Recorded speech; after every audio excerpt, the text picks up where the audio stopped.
नमः। गजाननं भूतगणादिसेवितं कपित्थजम्बूफलचारुभक्षणम् उमासुतं शोकविनाशकारकं नमामि विघ्नेश्वरपादपङ्कजं। वर्णानामर्थसंहारं रसानां छन्दसामपि मङ्गलानां च कर्तारो वन्दे वाणीविनायकं।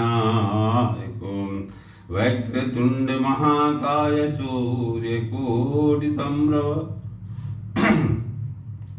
वक्रतुण्ड महाकाय सूर्यकोटिसम्भव निर्विघ्नं कुरु मे देव सर्वकार्येषु सर्वदा। ओम नमः शिवाय। ओम भूर्भुवः स्वः तत्सवितुर्वरेण्यं भर्गो देवस्य धीमहि धियो यो नः प्रचोदयात्। सर्वप्रथम हम शिव के स्वरूप की वंदना करते हैं। हम अपने भोले बाबा के ओम शिव शंकर जी हैं भोले भाले, जटा के बाल काले, गले में नाग डाले हैं। शिव शंकर जी हैं भोले भाले, जटा के बाल काले, गले में नाग डाले हैं। बूढ़े बैल की करते सवारी, संगवा में सो हैं गिरजा दुलारी। कानन में बिच्छू के बाले, जटा के बाल काले, गले में नाग डाले हैं। शिव शंकर जी हैं भोले भाले, जटा के बाल काले, गले में नाग डाले हैं। ओढ़े वाघांबर और मृगछाला, ओढ़े वाघंबरी और मृगछाला, मथवा के चंदवा करता उजाला, मथवा के चंदवा करता उजाला। गुजर की मुदरी डाले, जटा के बाल काले, गले में नाग डाले हैं। शिव शंकर जी हैं भोले भाले, जटा के बाल काले, गले में नाग डाले हैं। बूढ़े बैल की करते सवारी, संगवा में सो हैं गिरजा दुलारी। कानन में बिच्छू के बाले, जटा के बाल काले, गले में नाग डाले हैं। शिव शंकर जी हैं भोले भाले, जटा के बाल काले, गले में नाग डाले हैं। माथे अंजोरिया चम चम चम के, माथे अंजोरिया चम चम चम के, रुद्रों की माला मनि मनि लहके, रुद्रों की माला मनि मनि लहके। लहकी चली भूत वाले, जटा के बाल काले, गले में नाग डाले हैं। शिव शंकर जी हैं भोले भाले, जटा के बाल काले, गले में नाग डाले हैं। बाबा तेरे चरणों की, भोले तेरे चरणों की, गहरी धूल जो मिल जाए, बाबा तेरे चरणों की, भोले तेरे चरणों की। गर धूल जो मिल जाए, सच कहता हूँ बाबा, सच कहता हूँ बाबा। तकदीर बदल जाए, सच कहता हूँ बाबा, तकदीर बदल जाए, भोले तेरे चरणों की, बाबा तेरे चरणों की, गर धूल जो मिल जाए, सच कहता हूँ बाबा, तकदीर बदल जाए, सच कहता हूँ बाबा। कोई भी कार्य शुरू करने के पहले 2 शब्द यह मंत्र जरूर पढ़ना चाहिए। मंगल भवने मंगल हारी, उमा सहित जहि जपत पुरारी, ओम नमो नारायण, ओम नमो नारायण, ओम नमो नारायण, ओम नमो नारायण। मंगल भवन मंगल हारी, उमा सहित जेहि जपत पुरारी, ओम नमो नारायण, ओम नमो नारायण, ओम नमो नारायण, ओम नमो नारायण। अब मैं शिव महापुराण का पाठ करने जा रहा हूँ। यह शिव महापुराण का आज दूसरा दिन है। देखिए, हर चीज विश्वास पर निर्भर है। जैसे जब तक हमें किसी चीज का विश्वास नहीं होगा तब तक हम वह कार्य नहीं कर सकते। कार्य वही करना चाहिए जिस पर विश्वास हो। पुत्र को पिता पर, माता को पुत्र पर, पत्नी को पति पर, पति को पत्नी पर जब तक विश्वास नहीं होगा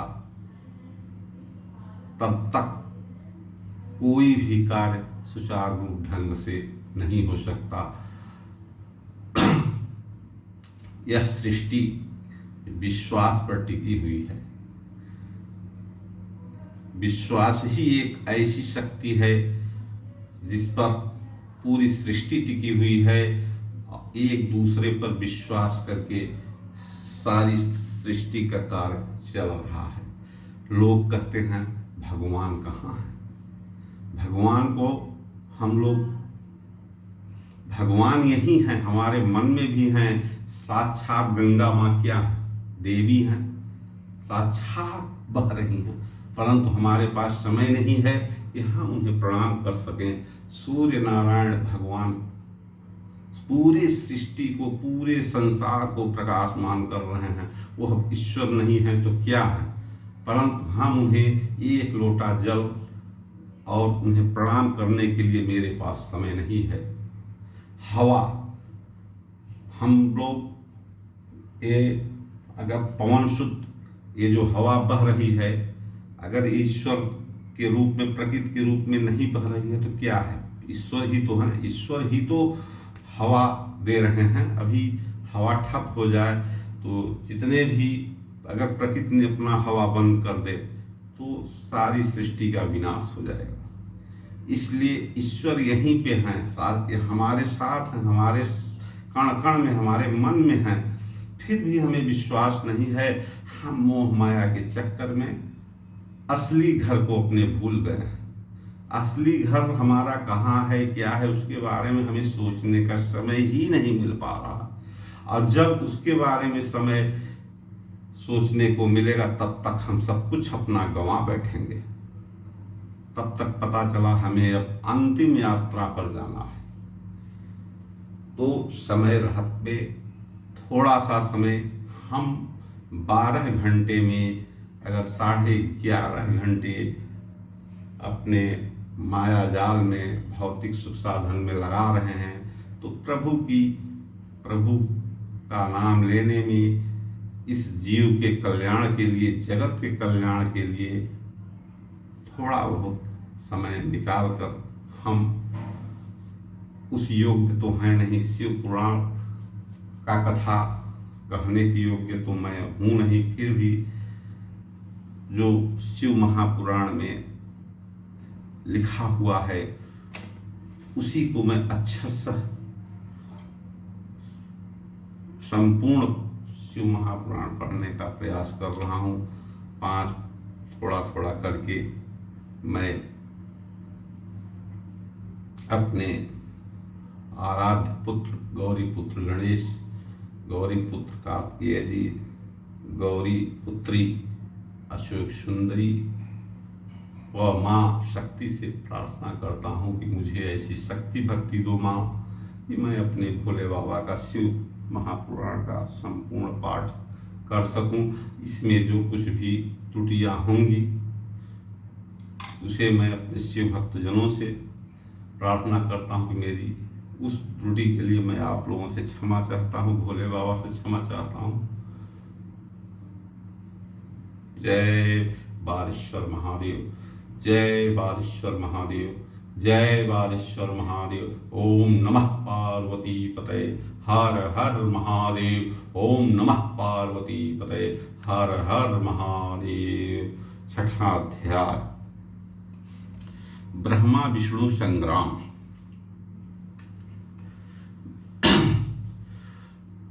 मैं उस समय की बात कह रहा हूं जब एक बार ब्रह्मा और विष्णु को यह घमंड हो गया। ब्रह्मा बोले मैं बड़ा हूँ, विष्णु कहने लगे मैं बड़ा हूँ, और दोनों लोगों में इस बात को लेकर कि मैं बड़ा कि आप बड़े, कि मैं बड़ा तू बड़ा कि मैं बड़ा, इस बात को लेकर भीषण संग्राम छिड़ गया। उसी चीज का मैं वर्णन करने जा रहा हूँ। श्री नंदिकेश्वर बोले, पूर्व समय में जब विष्णु जी अपने सहायकों एवं अनुचरों सहित श्री लक्ष्मी जी के साथ शेष शैया पर शयन कर रहे थे, तब ब्रह्म विद्याओं में श्रेष्ठ ब्रह्मा जी स्वयं भी वहां जा पहुंचे और विष्णु जी को पुत्र कहकर पूछने लगे कि तू कौन है? हे पुत्र उठ, मुझे देख, मैं तेरा ईश्वर यहाँ आया हूँ। इस पर विष्णु जी के भीतर क्रोध तो हुआ, परंतु उसे दबाकर उन्होंने ब्रह्मा जी से कहा, हे पुत्र, तुम्हारा कल्याण हो, आओ बैठो। मैं तुम्हारा पिता हूँ, और कहो कि तुम्हारा मुख टेढ़ा क्यों हो गया है? इस पर ब्रह्मा जी ने कहा, समय के फेर से तुम्हें अभिमान हो गया है। हे पुत्र, मैं तुम्हारा संरक्षक ही नहीं हूँ, किंतु समस्त जगत का पितामह हूँ। विष्णु जी ने कहा, रे चोर, तू अपना बड़प्पन क्यों दिखाता है? सारा जगत तो मुझ में निवास करता है। तू मेरे ही नाभि कमल से प्रकट हुआ और मुझसे ही ऐसी बातें करता है। नंदकेश्वर कहते हैं कि जब इस प्रकार रजोगुण से मुग्ध उन दोनों महानुभावों में विवाद होने लगा, तब वे दोनों अपने को प्रभु कहते कहते एक दूसरे का वध करने पर उद्यत हो गए और युद्ध छिड़ गया। हंस और गरुड़ पर बैठे दोनों अमर ईश्वर परस्पर युद्ध करने लगे। उनके वाहन भी लड़ने लगे। देवता आकाश से देखने और दोनों देवताओं पर पुष्प वृष्टि करने लगे। इसी समय ब्रह्मा जी के वक्षस्थल से श्री विष्णु जी अनेकों अस्त्रों का प्रहार कर उन्हें व्याकुल कर दिया। इससे कुपित हो ब्रह्मा जी ने भी उनके वक्षस्थल पर कई भयानक प्रहार किए। अग्निवत अस्त्रों के आश्चर्यजनक व्यापार हुए। देवता एक दूसरे के प्रति कानाफूसी करने लगे। युद्ध से भ्रमित विष्णु जी हाँफने लगे, परंतु उसी क्षण शांत होकर उन्होंने ब्रह्मा जी पर माहेश्वर अस्त्र चला दिया। इससे ब्रह्मा जी को बड़ी चोट लगी और उन्होंने पाशपात अस्त्र चलाकर विष्णु जी के वक्षस्थल पर आघात किया। इनके पारस्परिक आघातों से देवता अत्यंत व्याकुल हो उठे और उन्होंने कहा, आप दोनों ही अराजकता उत्पन्न करते हैं। अतः यह सारी सृष्टि शिव जी की है कि जिन त्रिशूलधारी की इच्छा बिना कोई एक तिनका भी इधर से उधर नहीं कर सकता।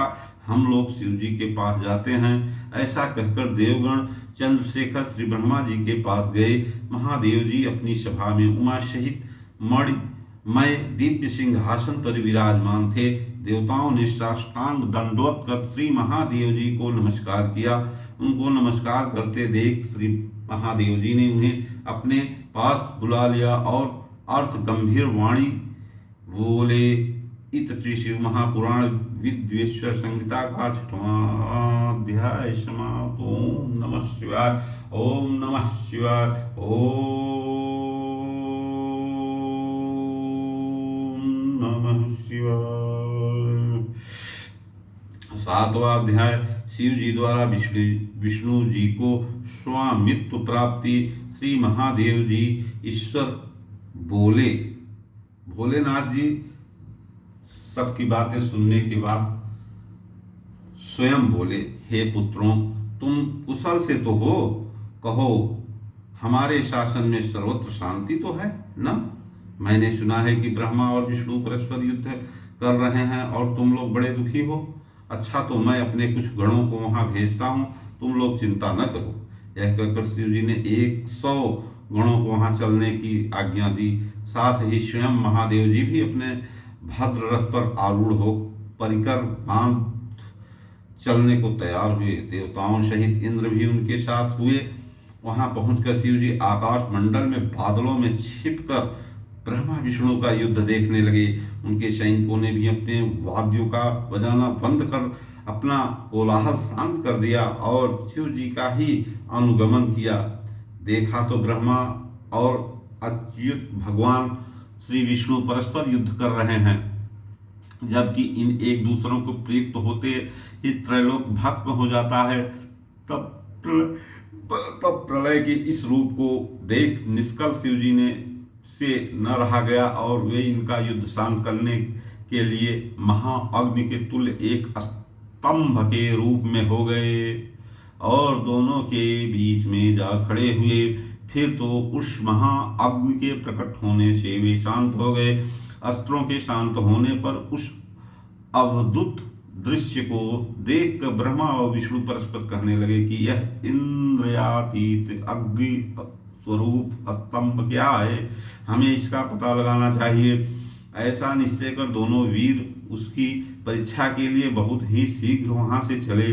भगवान विष्णु ने शुकर का रूप धारण किया और वे उसके मूल को देखने के लिए नीचे चले गए। ब्रह्मा जी ने हंस का रूप धारण कर ऊपर गमन किया। विष्णु जी पाताल में बहुत दूर तक चले गए, परंतु स्तंभ का उन्हें कुछ भी पता न चला। तब वह फिर युद्ध भूमि में लौट आए। उधर ब्रह्मा जी ने आकाश में जाकर केतकी का फूल देखा। उन्हें विश्वास हो गया कि हमने स्तंभ का अंत देख लिया।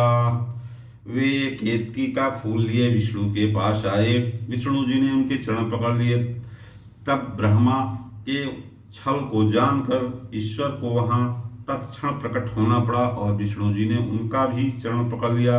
विष्णु जी की महानता से ईश्वर प्रसन्न हो गए। उन्होंने कहा, विष्णु तुम बड़े ही सत्यवादी हो, अतः मैं तुम्हें अपनी समानता प्रदान करता हूँ। इस श्री शिव महापुराण विश्वेश्वर संहिता का 7वां अध्याय समाप्त। ओम नमः शिवाय। 8वां अध्याय भैरव उत्पत्ति तथा ईश्वर का ब्रह्मादिकों पर अनुग्रह। श्री नंदकेश्वर बोले, उस समय जो महादेव जी को ब्रह्मा जी पर क्रोध आया तो उन्होंने अपनी भौहों के मध्य से भैरव नामक एक अवधूत पुरुष को प्रकट कर दिया, जिसने नमस्कार कर उनकी आज्ञा मांगी। शिव जी ने आज्ञा दी, तुम अपनी लपलपाती तलवार से ब्रह्मा की पूजा करो। यह आज्ञा पाते ही श्री भैरव जी ने ब्रह्मा के केश जा पकड़े। ब्रह्मा थर थर कांपने लगे। भैरव जी ने शीघ्र ही ब्रह्मा का मिथ्याभासी 5वां सिर काट लिया।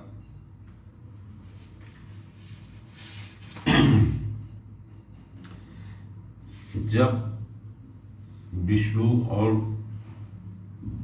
ब्रह्मा में युद्ध चल रहा था, तब भोले जी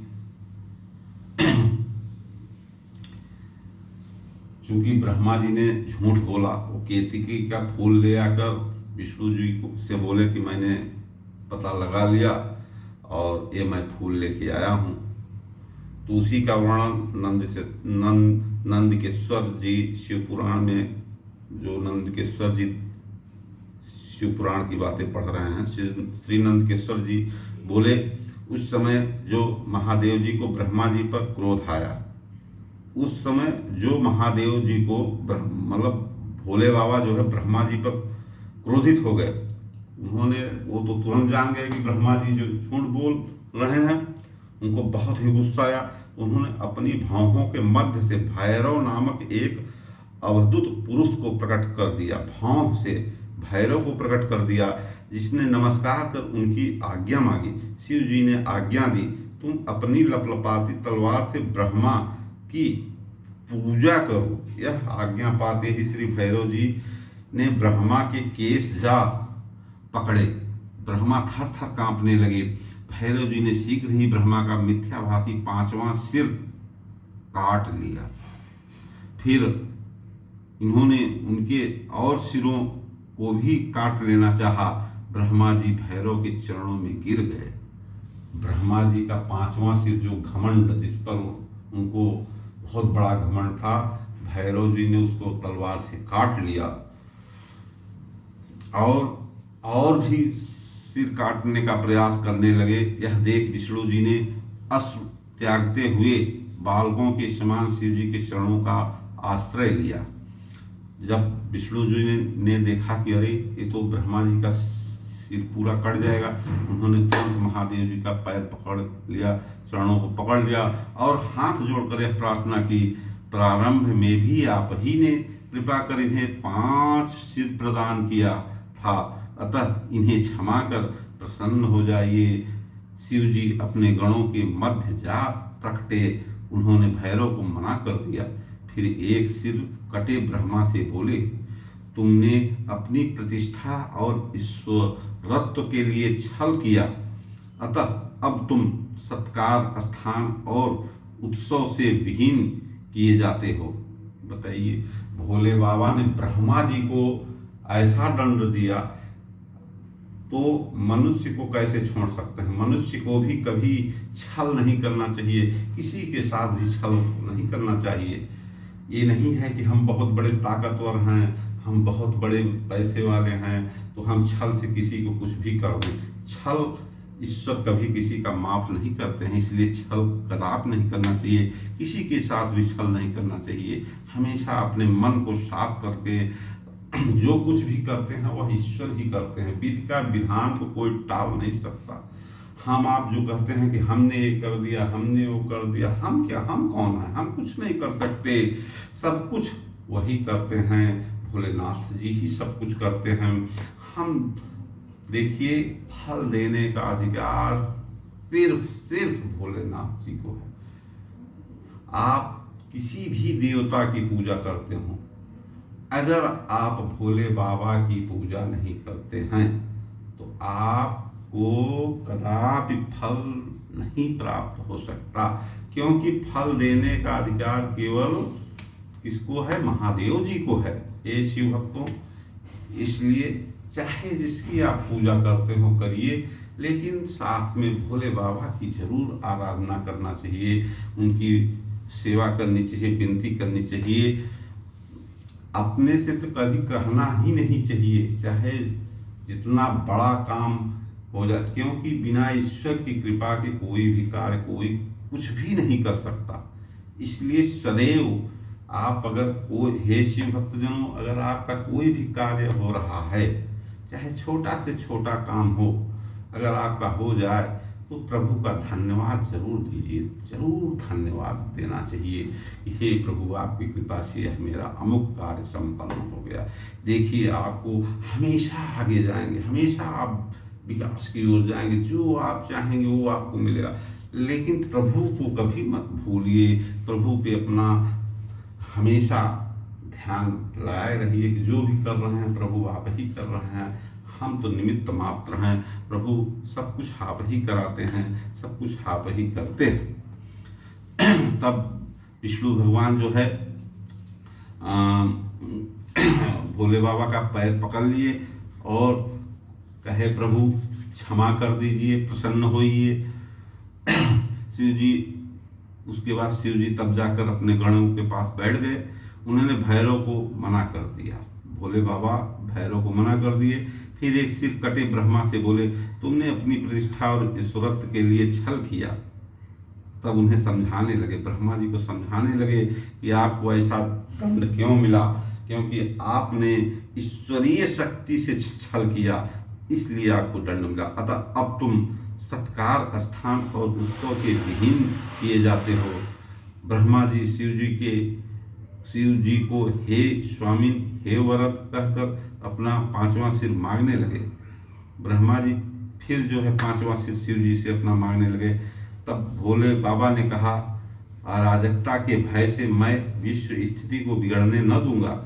हे पुत्र, जो अपराधी है उन्हें तुम दंड दो, लोक मर्यादा का पालन करो। मैं तुम्हें वर देता हूँ कि अब आज से तुम गणों के आचार्य हुए, वही तुम्हारा सत्कार होगा। कोई भी यज्ञ तुम्हारे बिना पूर्ण न होगा। ब्रह्मा जी से ऐसा कहकर ईश्वर उस केतकी के पुष्प से बोले, जो केतकी का फूल ब्रह्मा जी ले आए थे। तब भोले बाबा ने केतकी से बोले, रे मिथ्याभाषी केतक दुष्ट, तू भाग जा, तू मेरी पूजा के योग्य नहीं है। जबकि भोले बाबा को सबसे प्रिय किसका फूल था? केतकी का फूल था। लेकिन उनको इतना क्रोध आया, कहे रे केतकी तू यहाँ से भाग जा। शिव जी के गणों ने उसे दूर भगा दिया। केतक शिव जी की प्रार्थना करने लगा और उसने कहा कि हे नाथ, कुछ तो सुफल कीजिए, मेरे पापों को दूर कीजिए, भला आपकी कृपा से क्या दुर्लभ है। शिव जी ने कहा, मेरा वचन मिथ्या नहीं होता, हम तो तुम्हें नहीं ही स्वीकार करेंगे, परंतु मेरे भक्तों की योग्य है, और इस प्रकार तेरा भी जन्म सफल होगा। जहाँ मेरी मंडप रचना होगी उसका सिर मौर्य तू ही होगा। ईश्वर केतक ब्रह्मा और विष्णु पर कृपा कर देवताओं में आए। देवताओं ने उनकी यथोचित पूजा की। शिव जी अपनी शोभित सभा में जा बैठे। इस श्री शिव महापुराण संहिता का 8वां अध्याय समाप्त। जय भोलेनाथ। ओम नमः शिवाय। 9वां अध्याय। ईश्वर द्वारा ब्रह्मा विष्णु को ज्ञान दान। श्री नंदकेश्वर बोले, हे सनत कुमार, अब ब्रह्मा विष्णु हाथ जोड़े हुए शिव जी के अगल बगल में जा बैठे। फिर उठकर पुरुष वस्तुओं, प्राकृतिक पुरुष वाचक जैसे हार, नुपुर के क्यूर, किरीट, मणिकुंडल, यज्ञसूत्र, उत्तरीय वस्त्र, माला, रेशमी वस्त्र, तांबूल, कपूर, चंदन, अगर, लेपन, सुगंधित द्रव्य, सुगंध आदि, धूप, दीप, श्वेत छत्र, व्यंजन, ध्वजा, चमर और मन से अतीत वाणी द्वारा तथा और भी बहुत सी दिव्य वस्तुओं द्वारा उपहार प्रस्तुत कर ब्रह्मा और विष्णु ने शिव जी की पूजा की। वहीं पे ब्रह्मा विष्णु जी शिव जी की आराधना की। शिव जी ने उन चढ़ाई हुई वस्तुओं को उठाकर सब में वितरित कर दिया, परंपरा की रक्षा की। पुनः ब्रह्मा विष्णु से पूजित शिव जी प्रसन्न हो उनसे बोले, हे वत्स, ऐसे महान दिन में तुम्हारी पूजा से मैं संतुष्ट हुआ। अतएव अब आज से यह दिन शिवरात्रि नाम से प्रसिद्ध एक बड़ा पवित्र दिन होगा, जो कि मेरी प्रिय तिथि होगी। इस शिवरात्रि के दिन जो मेरे लिंगवेर शिव की पिंड की पूजा करेगा वह श्रेष्ठ विधायक तक होगा। यदि कोई जितेंद्रिय निराहार रहकर 1 वर्ष निरंतर मेरी पूजा करेगा तो वह बड़ा तपस्वी होगा, किंतु जो एक दिन शिवरात्रि की मेरी तिथि पर प्रपंच रहित हो मेरी पूजा करेगा वह उसके ही समान होगा। क्योंकि जैसे चंद्र दर्शन से समुद्र उमड़ता है, वैसे ही यह दिन भी मेरी भक्ति को उघाड़ने वाला है। मेरा स्तंभ जो पहले प्रकट हुआ लिंग रूप आर्द्रा नक्षत्र है। यदि कोई अगहन में आर्द्रा नक्षत्र में उमा सहित मेरे रूप का या मेरे वीर लिंग के ही दर्शन करता है, वह मेरे परम प्रिय कार्तिकेय से भी अधिक प्रिय लगता है।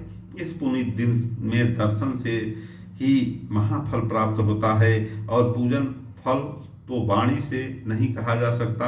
इस समर के स्थान में जहाँ मैं लिंग रूप में प्रकट हुआ हूँ, इसका यही नाम होगा और यह पूजन के समय छोटा हो जाएगा। यह भुक्त मुक्तदायक होने के साथ ही दर्शन, स्पर्श और ध्यान से आवागमन से मुक्ति देने वाला है।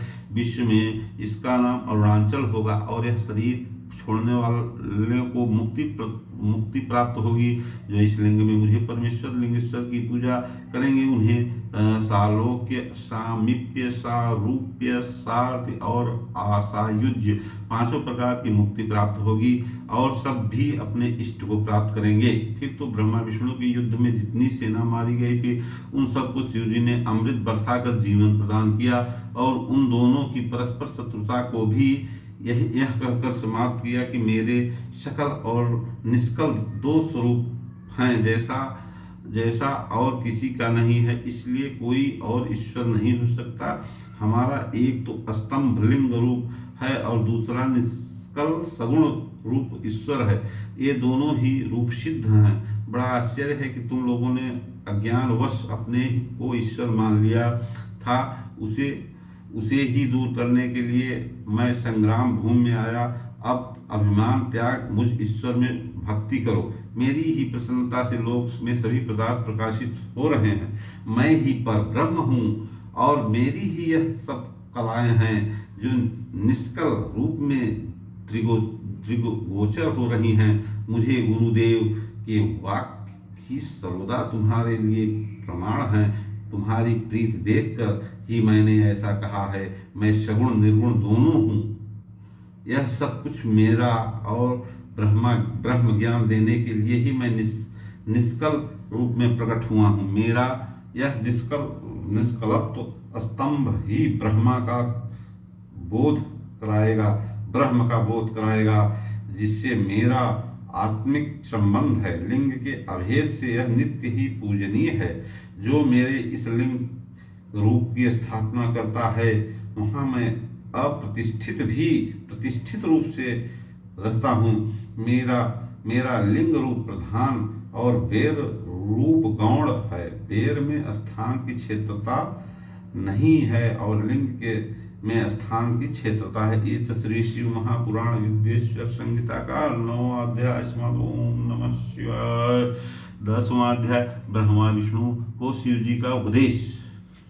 वहीं पर जो है ब्रह्मा विष्णु को शिव जी ने उपदेश दिया। यह सुनकर ब्रह्मा और विष्णु ने कहा, हे प्रभु, सर्गादि पंचकृत्य क्या है, इसका लक्षण मुझे सुनाइए।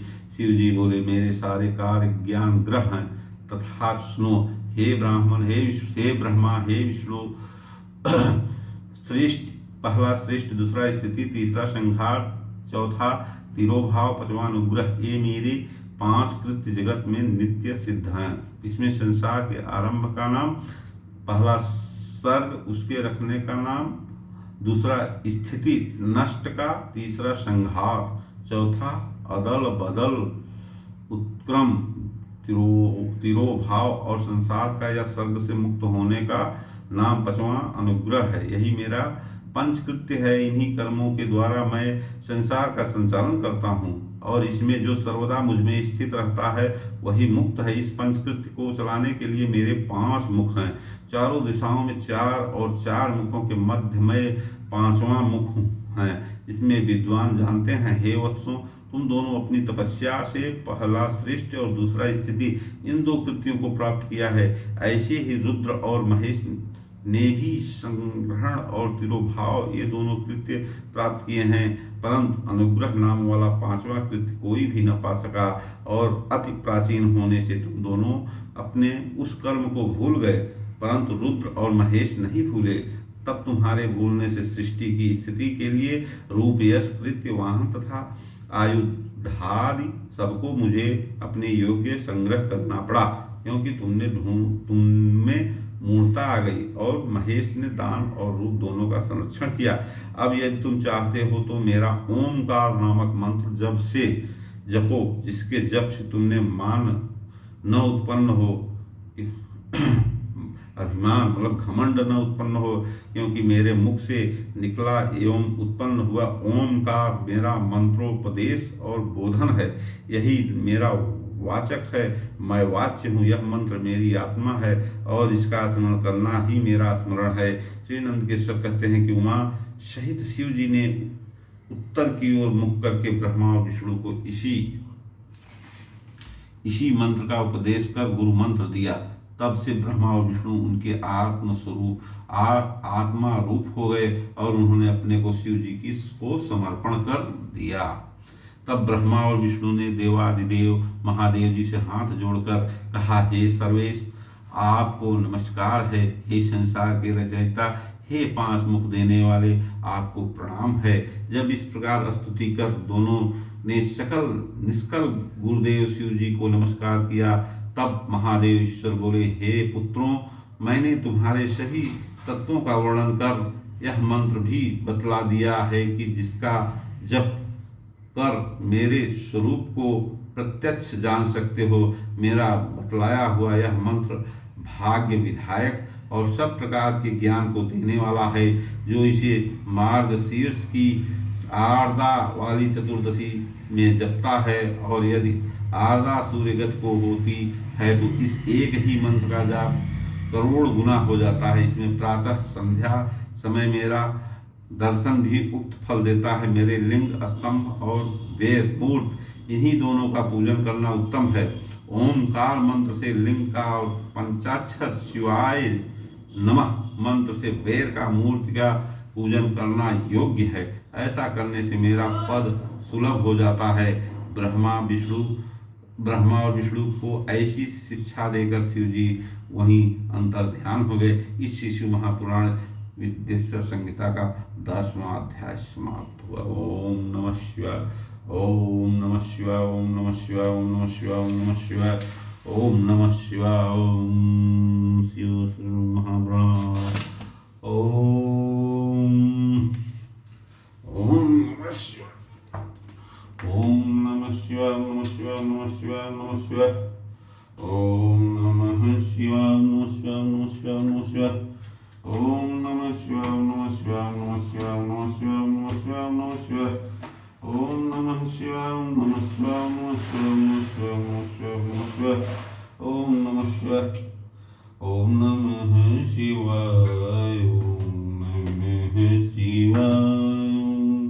नमः शिवाय, नमः शिवाय, ओम नमः शिवाय,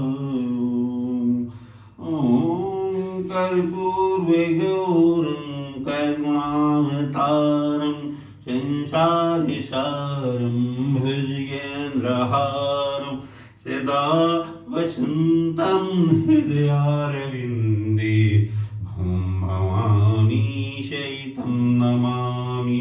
त्वमेव माता च पिता त्वमेव बन्धुश्च सखा त्वमेव विद्याद्रविणं त्वमेव शर्वं मम देवदेव, त्वमेव शर्वं मम देवदेव।